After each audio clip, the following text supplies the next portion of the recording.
Hello everyone! Support is a weird little fella, usually found doing stuff on the bottom lane. Nobody really knows what this guy is all about and seem to hate him, especially at lower levels. But I am going to show you he is much more than just this. Welcome to How to Support 101. And here we are. What is a support? Basically, the support is the best role in the entire game. You don't have to care about farm, enemies usually will not focus you first, and you will have room to play with your amazing mechanics. What else would you want? Downsides?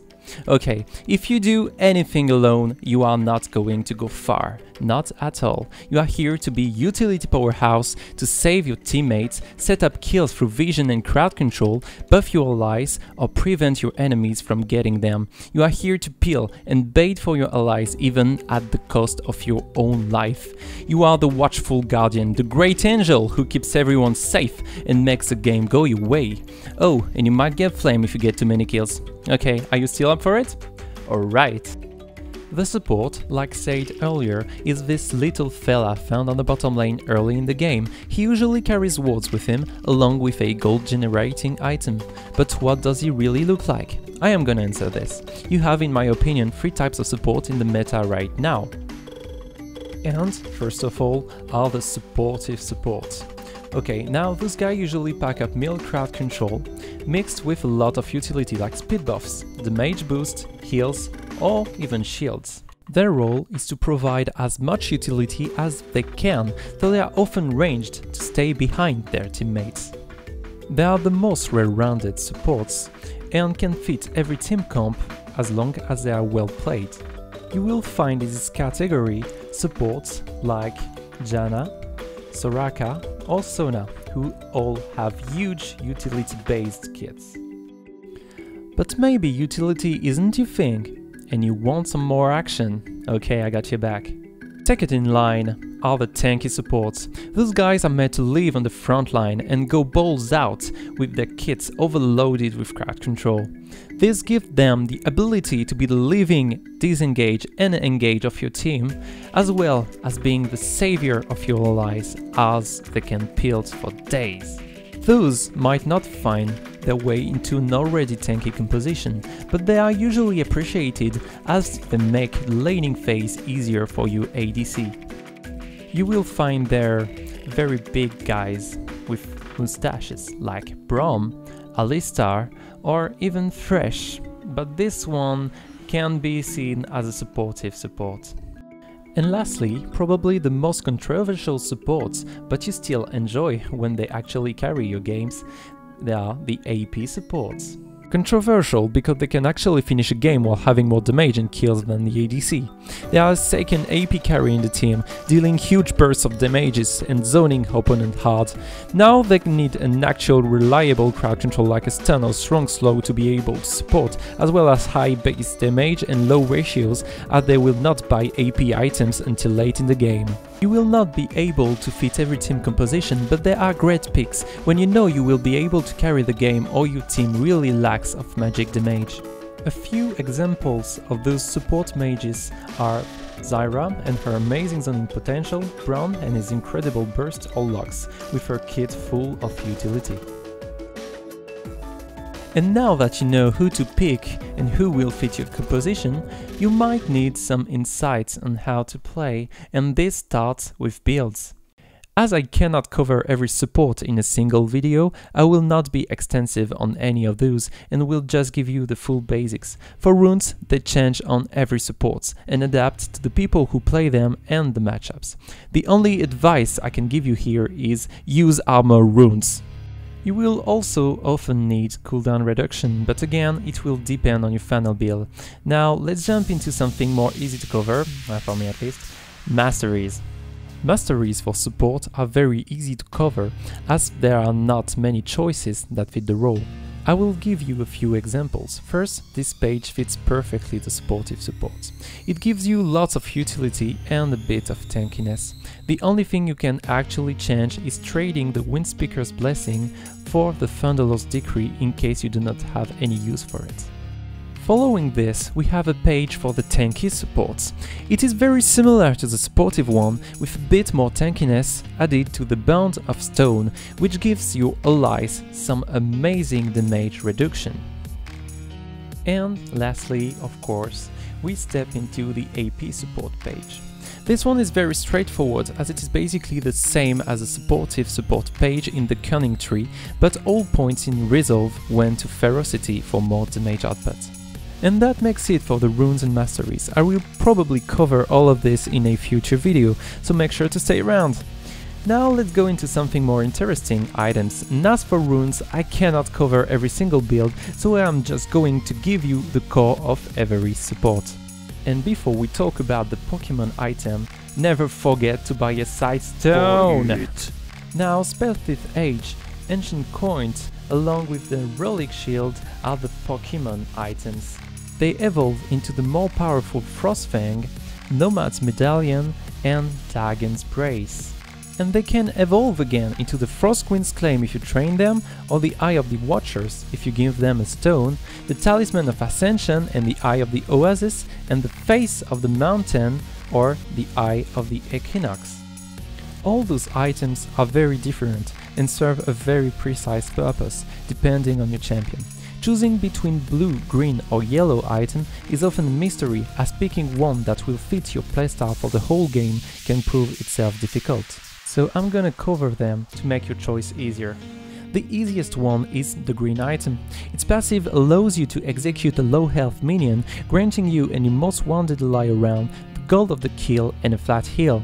This passive, added to the HP the item gives, makes it a good item for the sustain lane, but only will really fit tanky melee champions, as this execute part of the passive will not work on ranged attacks. The fully evolved item, Face of the Mountain, can shield allies, which can prove itself useful under certain circumstances. But which item to choose when you are not a melee tank? Well, you have two choices depending on your playstyle. First is the yellow item.